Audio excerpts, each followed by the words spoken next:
Hi, my name is Norman Cohn, and for 7 years my name was Swami Anand Prageet.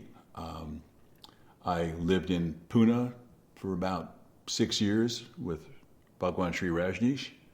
I left to go to Europe. I did therapy in Europe for quite a while, and then I opened up a Rajneesh Center in the south of France. And this is the third video I'm doing, and the idea of doing these videos was to create a distinction between Pune 1, the Sangam, which is the center I ran, and the ranch. And this one, I want to take a deeper cut into something, and basically I want to tell my story about what happened to me, but not as an individual existential story. I want it to resonate with you people, the people that were in Pune, in Sangam, at the ranch, or any other center. There are thousands of you out there. And what I want to do is I want to open up a space or create a dialogue about what happened to you, what happened to us. Now, the question I pose to you, the big question I pose to you right now, is do you want Wild Wild Country, that 6-part series that's on Netflix, which is gaining popularity as we speak, do you want that to be the last word people see about the Rajneesh phenomenon?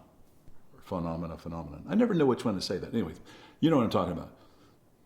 Is that it?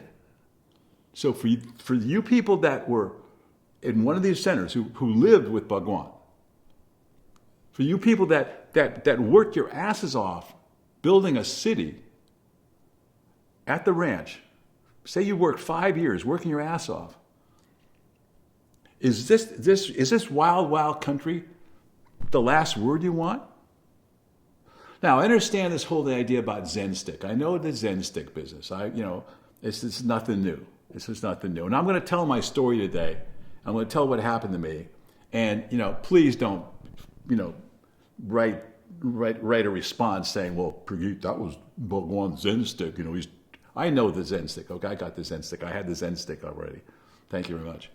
So, you could use that metaphor. Say, well, that was a Zen stick. I'll move on with my life. But seriously, think about it. Is this the way you want people to see it? Okay, if you look at the media right now, and in this country it's basically right-wing bullshit, okay? Fox News is right-wing bullshit. It's not even news. I watched this woman, one of the Fox News commentators, talking about this. And she must have used the word cult and free sex 10 times. That's the word that gets people interested. Cult and free sex. Do you really want to be associated with Jonestown? Do you really want that? Oh, come on. Do you want? So okay, yeah. I watched this thing on when Hugh Mills, Shiva, was being interviewed by BBC. BBC. What did the woman want to talk about most? Sex. She kept asking about sex. And Huey would always, kind of divert the conversation to something else. Okay? Which I think is kind of funny. They talk about free sex. What do you, in this country, do you pay for it to have it?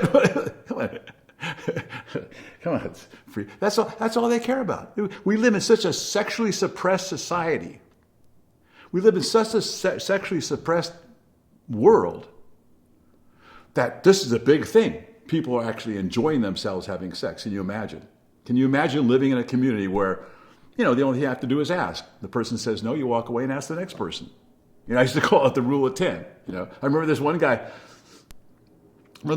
comes from Chicago and he's at my rolfing session, right? Now, he's got about as much interest in being rolfed as I do flying out this window. But, somebody told him to do it, so he's doing it. He took Sanyassin, he's going to get rolfed. So I looked at him and I said, you're not really into this. I said, well, tell me your story. So the poor guy, gone through a divorce, felt like shit, and he wanted to do something different in his life, so he comes to Pune. And so I said to him, I know it sounds crude, but I said, when's the last time you've been late? She was, oh, it's a long time. I said, listen, here was the deal. I said, why don't you go out and have yourself some fun? So I taught him the rule of 10. What I told him is this. I said, if you walk out into this ashram, this is in Pune, if you walk out into this ashram and you see a woman you're attracted to, and go up and very kindly, very nicely ask her if she'd like to spend the night with you. If she says no, to go to the next one. You will never get to 10. You won't get to 10. I promise you won't get to 10. The guy leaves. So next morning, I'm sitting there having my cup of coffee before I'm going to work. I'm talking to my friends. This guy walks up. He's got this really beautiful Italian woman on his arm. He's got a smile from ear to ear, from ear to ear. And so he looks at me, he says, Prageet, I just want to thank you so much. Oh, he's thanking me. So I said to him, so what's the number? Which one? He goes, like that. So it was the first woman he asked. He's happy. Okay, this was happiness there. Free sex. It's like, they talk about it like it's cancer here, for Christ's sake. That's what happens in this country. I'm going to talk about this a lot later. This is part of this next series. When people came to Pune and we were doing our groups, what do we work with? What do we work with all the time? Sex and anger. That's what people suppress in these societies. Sex and anger. And what anger turns into? Violence. First of all, here's my agenda for today. I mean, that was basically the undercovering purpose of this talk today. But here's my agenda. I want to share with you what I got out of it. What I got out of it, good and bad. And basically, it's just a kind of an introduction, a preview of coming attractions. What I got out of it was this, and it's a two-sided coin for me. One is service. As I said before in my other two, I am service. That's who I am in this world. I am service. And it has served me well to be service. If I wasn't service, I would never have been successful in my business in Utah. Never.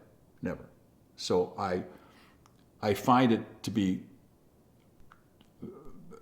it contributes to my life immensely, and it makes me happy. It really makes me happy. That's my joy, is to serving other people. It truly is. No lie. On the other side of the coin, what I got was free self-expression and emotional freedom.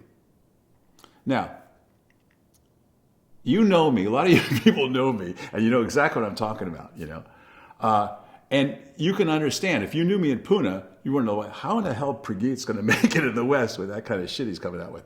And so that has been a trouble for me. Even though I enjoy it, it's added a lot to my life, it also has a kind of it's been hard for me in the West. And I'm going to talk about that later, okay? So let me back up again. First of all, I'm in a better mood than I was last time I did this. The last one I did, I talked about a breakdown. The breakdown is over. The emotional upset is over.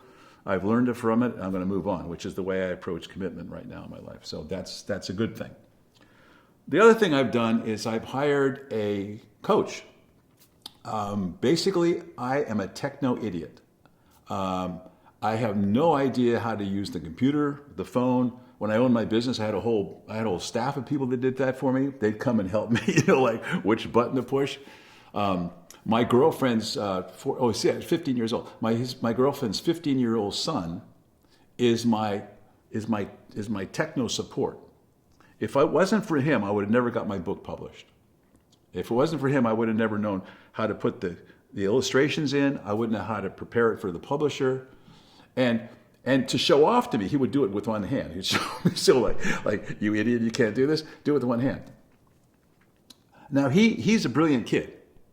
And I'm sure there's plenty of others around here. We live close to, we live in techno land. He does a thing called coding, and I hear that's really important. I have no idea what that is. I figure it's something like a 3-point shot or maybe a pass into the end zone. That's the best I can do with that. So I have no idea what I'm doing. So I hired a coach. Now, the coach gave me good news and bad news, which I'll share with you. One of the things the coach said to me was that one of the things he liked about watching the video, which I was surprised to hear, he said he thought I was authentic. And he said that a lot of the videos that he works with, I mean, this is his business, he doesn't see the people as being authentic, they're acting out. Which I can really, I can imagine that, you know. I remember one time, many years ago when I was studying psychology, I wrote something to the effect, if I can remember how to say it, because it's a kind of a tongue twister. This society has people walking around acting like they think they should act in order to get along with other people who are acting like they think they should act. And it's hard to say, but you know what I'm talking about. So he told me that, which I took as a compliment, and I'm honestly trying to make this authentic. As I say, I have my notes here, and I've been thinking about this since yesterday. But I'm trying to invent what I say as I go. I've got some ideas I want to put it, but I'm trying to invent it so that I don't read it as a speech. I'm not really attracted to written speeches, unless it's Michelle Obama, then it's cool. But I'm not so attracted to written speeches. I like people who speak from invention, and that's what I'm trying to do here. So if I jump around and if it doesn't follow logically, I'm sorry, but that's, my book was the same way. I had a hard time writing the book because I don't think linear when I'm writing something. And the other thing too, he said that he liked the stories. He said he thought I was a storyteller, that I should tell more stories, which I'm surprised at.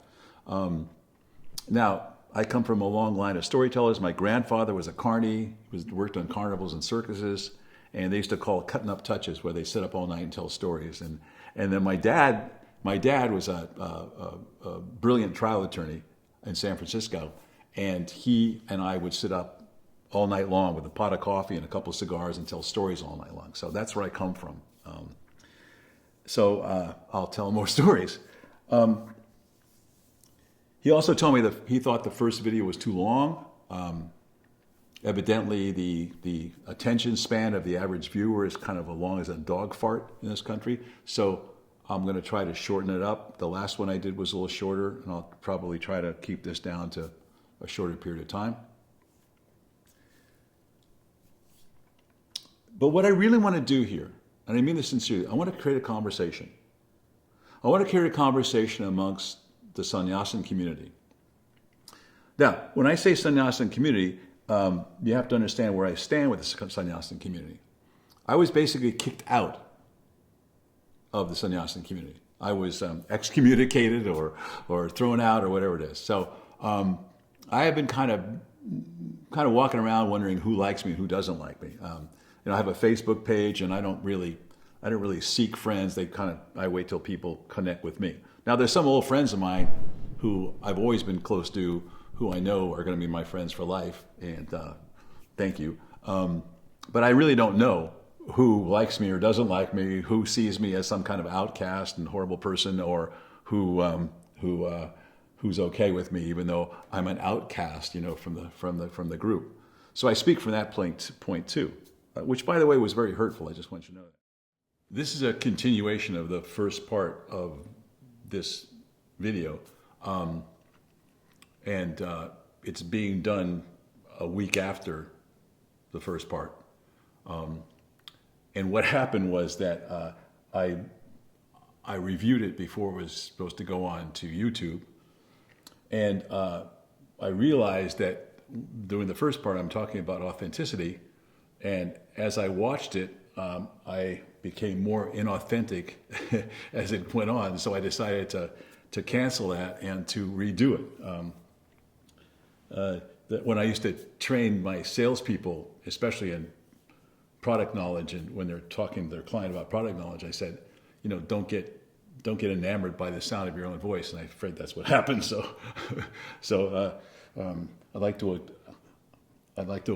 acknowledge Aaron for being here on Saturday morning to help me redo this. Thank you very much. I'm sure he could be doing something else better than this on a Saturday morning. He's also a overqualified cinematographer for just pointing a camera and doing this. So thank you, Aaron. I appreciate your help, and I acknowledge you for doing it. So that's the story. Anyway, also I have received feedback from the second video. And thank you very much. I appreciate it. I appreciate all the feedback. I really do, good and bad. I read it and I acknowledge it, and I appreciate it. Basically, what I'm trying to do is get a conversation going. I want to hear what you have to say, especially your experience that you had either at the ranch or anywhere else. But I want to hear your experience. Now, some of you have interpreted my doing this as some kind of call for help. In fact, one guy actually wrote that I'm crying out for help. No, I'm actually not crying out for help, okay? I'm not. And this poor guy, he wrote this long, long thing about what I should be doing and how I should be doing this, and he was trying to help me. No, I appreciate you trying to help me, but I honestly don't need help. I'm not a request for coaching. I'm not a request for analysis. I'm not a request for psychological, intervention or anything like that. I'm really not. And just to be clear, my path is to know myself. That's it, just to know myself. Not to make myself better, not to improve myself, not to grow, not to transform, not to become enlightened, just to know myself. And this is who I am, okay? This is who I am. The only thing I really give a shit about is what I see in the mirror in the morning. If I see a guy that's looking back at me and he's got integrity, he's honest, he treats people fairly, he has high ethical standards, then I'm cool, okay? So I'm cool. Let me tell you, I'm cool. So thank you for your help, but I really don't need it. Thank you. The one guy, this is great. One guy said to me somehow, he said, I need to meditate 1 hour a day. And he has some idea that that's what Bhagwan told us all to do, is meditate 1 hour a day. Maybe he heard Bhagwan say that. I never heard Bhagwan say that. I heard Bhagwan say, but you hear what you want. I heard Bhagwan say that the ABCs of meditation is life, love, and laughter, which I bought into definitely. And but I'll tell you a good story because it fits into this beautifully. It's true. Well into my time in Pune, I had amoebas in my liver, which was even worse than it sounds. I was in extreme pain and I was bedridden. I had to take a 10-week course of these drugs. And so this whole thing lasted maybe 2 weeks, 3 weeks or so. And so I had it in my mind, okay, that because of this was when I'm supposed to meditate, okay? Up to then, I've been going out to parties every night. I've been hanging out with my friends, having a good time, drinking shitty Indian beer and dancing to rock and roll and hanging out with my friends. And that's what we did every night. And I loved it. So I had this idea that because I have amoebas in my liver, I need to meditate. So I stayed home. I stayed in my room in the ashram and I meditated. And then I stayed in and I ate the food. I ate vegetarian food, which I wasn't doing. And so I was like being a good sanyassin in my mind. Well, this went on for a long time. So all my friends at night say, "Hey, Prageet, if there's a party, where are you going to a party?" I said, "No, I'm going to stay home." And so they got annoyed at this because, these are my buddies. They want me to join them. So one guy, he said, "Look," he says, "Man," he says, "this is crazy. This is not you. This is not who you are." He says, "Why don't you write a letter to Bhagwan and tell him what's going on?" Well, I had never written a letter to Bhagwan in my life. So I thought to myself, what the fuck, I'll do it. So I sat down and wrote this long letter to Bhagwan. Now, I figured if you're going to write a letter to your master, you got to be really honest about it. So I'm trying to be honest about it, writing everything down, everything that's going on with me, all that stuff about the amoebas in the liver. I think it's time to meditate and be a vegetarian, all that kind of stuff, not going to parties anymore. So I give the letter to Lakshmi. The next day, Lakshmi calls me in the office. Now, here's what she tells me. I'm not kidding. I remember this like it was yesterday. Here's what she tells me. She says, "Bhagwan told me to tell you that you're not a meditator." And here's what she said, okay? He said, "You're more like Jesus." He actually said that. "You're more like Jesus. And that you can go out and party and have a good time, but do it with awareness," okay?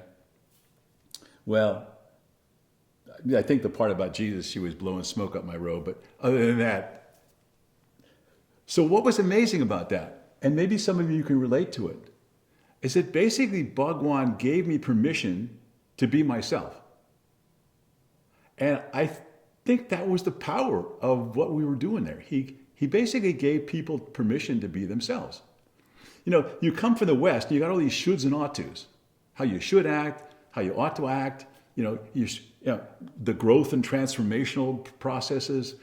This guy, all these letters I'm getting, well, I should meditate, I'm calling out for all this kind of stuff.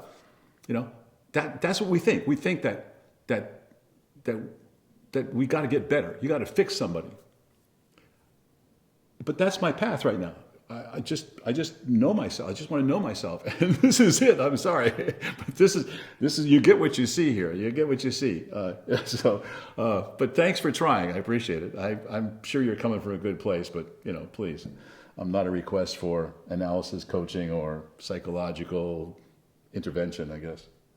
Now, another woman who lived in the ranch for quite a while, I guess, she wrote something, and she was a little upset about me. And she said that I was being sanctimonious. Okay. Now I understand where she's coming from, and I appreciate it. I appreciate it very much. But let me clear this up. My understanding of sanctimonious is someone who has a moral high ground. I think that it's oftentimes used in religions where the religion is creating a moral high ground, and basically it's a moral superiority. And I can understand how she could interpret what I'm saying. So I appreciate that. Thank you for your feedback. But here's what I really believe. And I mean this honestly. I really believe this. I don't believe in morals. I don't deal with morals. I really don't. That's not part of my vocabulary. But what I do believe in is ethics. Now you have to understand, I was a lawyer and a psychologist, and there are ethical standards of those professions. And I like ethics. I think that people with high ethics are good. I think that it's good for the community of human beings, good for a country, good for a business, good for an organization, good for any group to have ethical standards.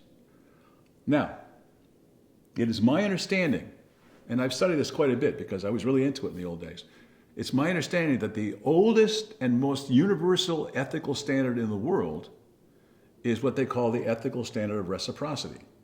And what that means is that it's a proactive standard. In other words, you proactively treat others the way you want them to treat you, okay?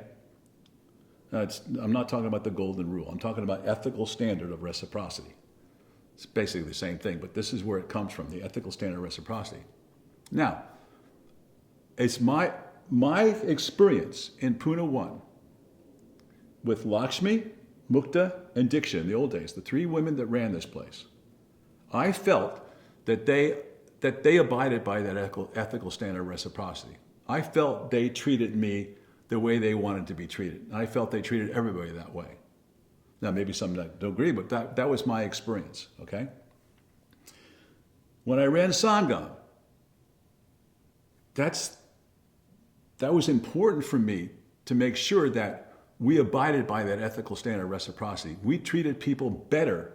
We treated people better than we'd expect them to treat us. We serve people, okay? Now, here's the difference. It's clear to see that Sheila and her cadre of co-conspirators, they didn't abide by that ethical standard, and not by a long shot, okay? So there's a big distinction there. And I'm glad you brought that up. I appreciate you saying that. So the word sanctimonious, I hadn't heard the word in a long time. Now, the same woman also brought something else up, which I'm glad she did too. When I was talking about Bodhi with a machine gun, and I associated that with the Nuremberg trials, I was wrong in doing this. In fact, after I watched it, I figured, that's not a good association, but I didn't want to redo the whole thing just for that, so I just let it go. But you're right. I shouldn't have used it with Bodhi with a machine gun. Evidently, she said he was using an Uzi, which is a submachine gun, so I was kind of close. And she was talking about gun rights in this country, so he had a right to carry that. So that's cool. So, but you know what I mean when I talk about the Nuremberg trials. There were a lot of things going on there that were illegal, and it's hard for me to believe that you didn't know that the laws are being broken, okay? And we talked about this before. It's kind of simple. I mean, you know, marrying people in order to stay in the country that didn't even know each other, that is definitely against the law, okay? Definitely against the law. You know, busing those poor guys in and giving them drugs, that's, you know, definitely against the law. Poisoning people, salmonella, it's definitely against the law. And I'm sure there's a lot of other laws we can go into right now, but I'm not going to, that you know were being broken, okay? So, you know, the Nuremberg trials does fit. It didn't fit with Bodie the machine gun, so I'm sorry about that. That's about all for that. So there's something else too that two women wrote, and I think and this is worth doing the videos just for this. It really touched me deeply. It really touched me deeply because I remember the women in Pune and I remember the women in Sangam. And I remember one time I was talking to Amitabh. He passed away a while back, but we were both group leaders in Pune. And we were talking about this, our experience leading groups. And he said something that I had never thought about before. He said he was amazed at the depth that women can go in their feelings. The groups and as soon as he said that, I go, yeah, I never thought of it, but that's true. Leading those groups, when women would start working, it was amazing. They would go so deep into their feelings. And I think they went deeper than men did in their feelings towards Bhagwan. I really do. I honestly felt that through women I knew. I remember there's this one woman I was with. She flew over from North Carolina. She's a well-educated, intelligent woman, flew over well-educated. And the reason she flew into the ashram to take sannyas is because she saw a picture of Bhagwan. And when she saw the picture of Bhagwan, looked into the eyes of the picture, she got on a plane and came to Pune. Well, I don't know how many guys have done that. You know, I wouldn't do that. So, and I remember also when I was guarding sometime in the high holy days, you know, when people would come out and bow in front of Bhagwan, and she was on one side, I'd be on the other side. And sometimes women would be so devotional to Bhagwan that they would literally pass out, and we'd have to literally carry them off. At first, I thought they were, you know, they were kind of like, you know, like flopping in the NBA, but no, they were really passed out. I mean, you carry them, they were dead weight. They were passed out. I didn't see any guys do that. So I talk about these women, and they both said basically the same thing. I'm just going to paraphrase it because I didn't want to read the whole thing. And basically what they're saying is this, is that on the ranch, they could see what was going on was wrong. They could see that. In fact, one woman said that, you know, she dry retched whenever she heard Sheila give speeches, you know, which I can understand. These are sensitive women. So they understood that something was wrong. But on the other side of it, they also were dedicated to Bhagwan. They were surrendered to Bhagwan. So you have this surrender to Bhagwan on one side and seeing something is going wrong on the other side. And that's a horrible place to put a person. You know, imagine these poor women and how they were torn between their love for Bhagwan, their surrender to Bhagwan, and then this crazy shit that was happening that was definitely patently wrong, okay? So thank you for sharing that. It really touched me deeply. I appreciate you sharing that. And there are other ones too that I thank you so much. Just so you'll be clear, I'll say this again. The reason I'm doing this, the only reason I'm doing this, is to bring out these conversations, is to get this going, is to create a conversation about what happened to us. Okay? This is not a call for help. Okay? I'm not calling for help. I'm happy. I'm fine. Everything is cool. I get pissed off. I get, you know, all this kind of stuff. And I've learned how to manage my conversations living here, so I'm okay. I've learned how to pull on the reins of the wild beast, which I talk about in the next video. I've already done the next video, so this is kind of weird because I have to back up and do this one. So I'm fine. Don't worry about me. I'm cool. Okay. So let me get into the meat of this thing. Today I want to talk about the whole idea of service. And I'm trying to take a deeper cut. And it's not for me to kind of, expose myself or share myself. It's to stimulate, again, a conversation. And so here it is, just briefly stated. I think I've said this before anyway. So when a group kicks me out, I leave my center, and basically I was leaving my family. As I told you before, when I came to Pune, I didn't come to be enlightened. I came to join a family of crazy people like me. And that's what I loved about Pune and Sangam. And being in Europe, doing groups, going to different sannyas centers. It was great. I mean, I really enjoyed that. There was a family feeling. I felt close to people. And it was probably the first time I ever felt family in my life. It's the first time I ever felt like I fit in somewhere, a community that I actually vibe with, or so to speak. I felt the synergy, I felt the synchronicity, I felt all that stuff, and I liked it. And I had a great love for Bhagwan. I thought he was a brilliant man. I loved him on many different levels, from an intellectual level to an amazing human being who made me laugh, made me cry, made me angry sometime.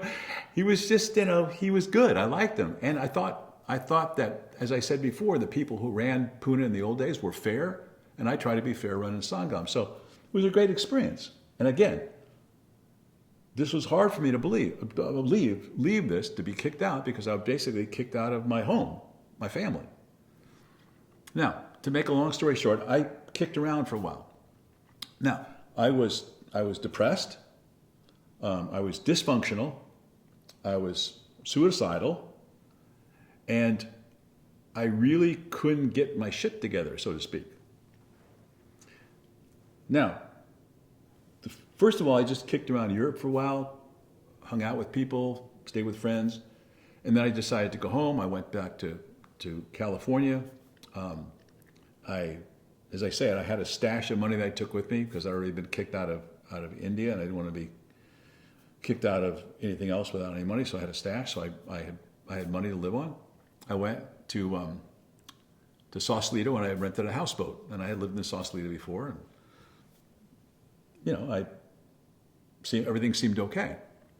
And I tried going back to law, I tried going back to Rolfing, I tried to do things. It just didn't feel right. Now, my heart wasn't in it, my soul wasn't in it, my energy wasn't in it. Now, you have to understand that, in a way, I was lucky because before I even got to Pune, I already earned a degree in business and finance from USC. I'd already been a lawyer. I'd practiced law for 5 years. I went back to school, got a degree in psychology. I was a Gestalt therapist. I got trained by IDA, and got trained in their advanced training. So I had ways to make money. And before I went to Pune, you could basically drop me anywhere in the world. I could probably make a living.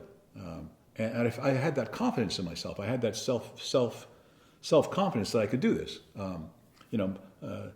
My dad was that way. He could, he pulled himself up by his bootstraps. So I learned that from my dad.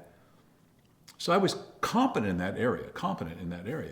I wasn't competent in other areas, but that area I was competent in. And also I was older too. I got to Pune when I was in my early 30s. So I had that a little bit of maturity behind me. Yet I could not get it together. I really could not get it together. Now there's something that happened to me. I'm in this houseboat in Sausalito. I'll just go through it quickly. I'm in this houseboat in Sausalito, and I go to bed. And I'm in bed day after day, week after week. It's in bed. And I get up enough, obviously I get up to go to the toilet, and I get up to eat food, and I shop, but I come right back home and go to bed. I'm not in communication with anybody. When I first got there, everything was cool. I had friends. I used to go out at night. I got myself a girlfriend. There was a country and western bar right next to us to the houseboat. So I used to go to the country western bar all the time, and I liked it because they were outsiders too, like me.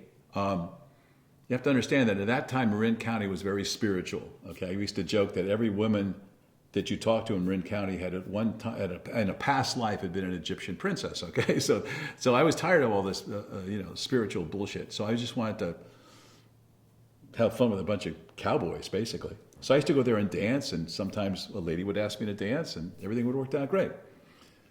So I was having a good time, but every time I tried to get it, I just couldn't do it. So finally, as I say, I ended up in bed.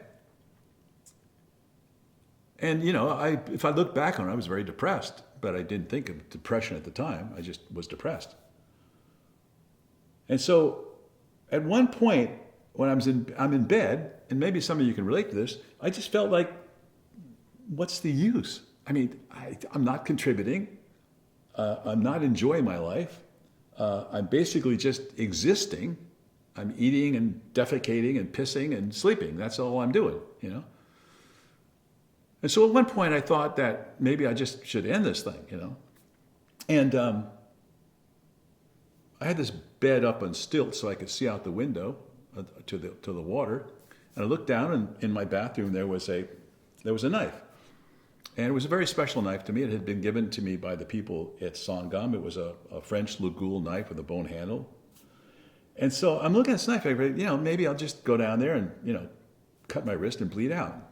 I mean, saying it now, it sounds disgusting, but at that time, it sounded like a realistic thing to do. And I'll tell you the truth, the only thing that stopped me was my mother. I got this old mother in San Francisco, and I didn't want her to hear that I had done that. So that's really what stopped me. I think it wasn't from my mother. I probably would have gone ahead and done it because I was on the edge of doing it. Now, the reason I tell you this story is because, well, first of all, I had no breakthrough. There was no breakthrough out of this. I just basically, at one time, I moved up to St. Helena thinking I could start a restaurant, which was completely crazy. If I did, I'd been successful. But I just didn't have together to do it. So I went back to bed. Now I'm in my sleeping bag, and I get up to eat. I'm buying apples and tuna fish, which is easy to eat. So now I'm in my sleeping bag. Same thing, just sleeping all the time and lying in bed. And then I moved down to Sonoma to do the same thing, basically. A dear friend of mine, she tried to help me. She's not a Sanyassin, but she tried to help me, and she was really sweet about it. But you couldn't help me. I was just having too hard a time. And so then I decided I'm going to go back to Europe. Unfortunately, when I travel, I usually take me with me, and so going to Europe wasn't going to change anything. I was just taking my dysfunction back to Europe. So I get to Europe. I get to London.